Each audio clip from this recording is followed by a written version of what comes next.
Food production विभाग का परिचय। फूड प्रोडक्शन नाम से ही हमें समझ में आता है खाना पकाना। कच्ची सामग्री लेकर उसे खास तरीके से पकाकर खाने के लिए तैयार करना।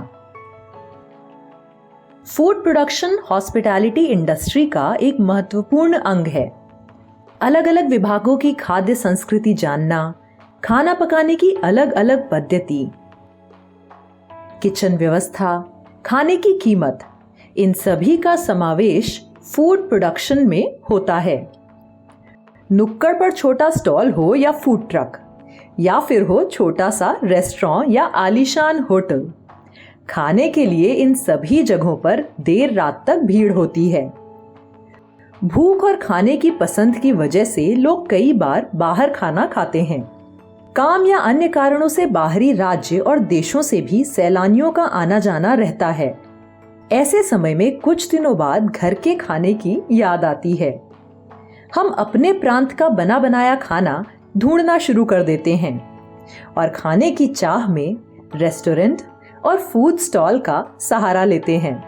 रेस्टोरेंट, कॉफी शॉप से लेकर बड़े बड़े कार्यालयों में भी खान पान की सुविधा होती है।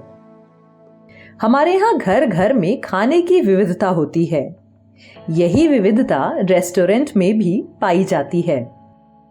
खाने में सीमाएं असर नहीं करती। लोगों को हर प्रदेश का जायका लेना पसंद आता है। इसी वजह से व्यावहारिक तौर पर फूड प्रोडक्शन का विस्तार बड़ी तेजी से होता नजर आता है। अलग अलग तरीके का खाना पकाना, उसकी तैयारी के लिए प्रशिक्षण आवश्यक होता है। अलग अलग स्तर के लिए प्रशिक्षण भी अलग होता है। फूड प्रोडक्शन इन सब जगहों पर खाना बनाने तक ही सीमित नहीं है। ग्राहकों को संतुष्ट रखने के लिए और अपने यहाँ आकर्षित करने के लिए समय समय पर कुछ नयापन लाना पड़ता है। अलग अलग प्रदेश का खाना बनाने के लिए अलग अलग तरीके हैं। यही तरीके सब्जियों या मांस के काटने, छीलने, पकाने से लेकर उसमें पड़ने वाली सामग्रियों तक को प्रभावित करते हैं। प्रदेश के खाने की खासियत के अनुसार आप स्पेशलाइज्ड प्रशिक्षण ले सकते हैं, या तो परिश्रम से आप इसमें कुशलता प्राप्त कर सकते हैं, जैसे Punjabi, south Indian, Chinese, continental, Mexican या इटालियन। ये लिस्ट ऐसे ही बढ़ती जाने वाली है। इसके साथ केक, ब्रेड से जुड़ी बेकिंग का भी खजाना आपके लिए खुला है। आइए अब हम देखते हैं कि एक बड़े रेस्टोरेंट के रसोई घर में क्या क्या होता है। होटल, रेस्टोरेंट और कैफे के रसोई घर को कमर्शियल किचन कहते हैं। कमर्शियल का मतलब है व्यावसायिक। यहाँ पकाए जाने वाला खाना ग्राहक की पसंद और मांग के अनुसार पैसे लेकर बनाया जाता है। भारी तादाद में खाना पकाने की वजह से हमारे घर के रसोई घरों से कमर्शियल किचन का आकार बहुत बड़ा होता है। इसी कारण यहाँ बहुत से उपकरण और मशीनें होती हैं। इनका इस्तेमाल सही तरीके से आना बहुत जरूरी है।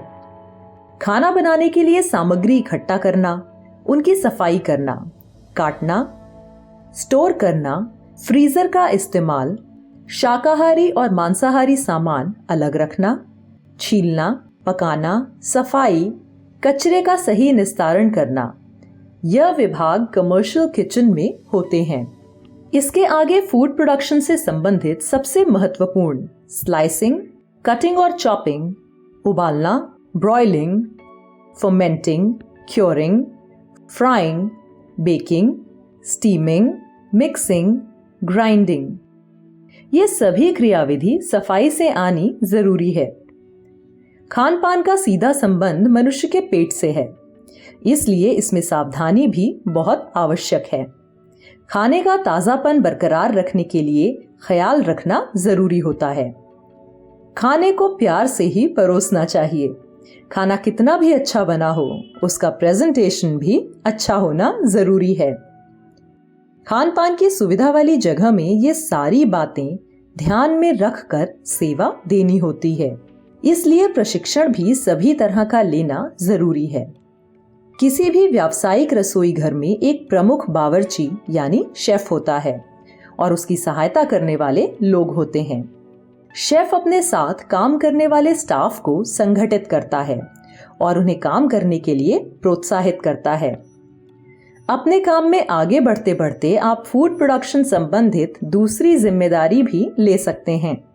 उदाहरण के लिए मेन्यू और प्रोडक्शन प्रोसीजर का नियोजन करना, बजट की व्यवस्था कर कीमत को नियंत्रित करना, खाद्य सामग्री और मशीन की खरीद। ग्राहक की संतुष्टि इस इंडस्ट्री में बहुत महत्वपूर्ण है। यह सभी काम करते समय आपका प्रसन्न रहना बहुत जरूरी है, क्योंकि इससे ही आपका काम अच्छा होगा और आप काम में बेहतर बन पाएंगे। आपके घर के नजदीकी फूड स्टॉल पर जाकर पता करें कि वहां अगले दिन की तैयारी कैसे करते हैं और रोजाना लाने वाली चीजें, फ्रोजन चीजें, किराना सामान, इनकी जानकारी लीजिए।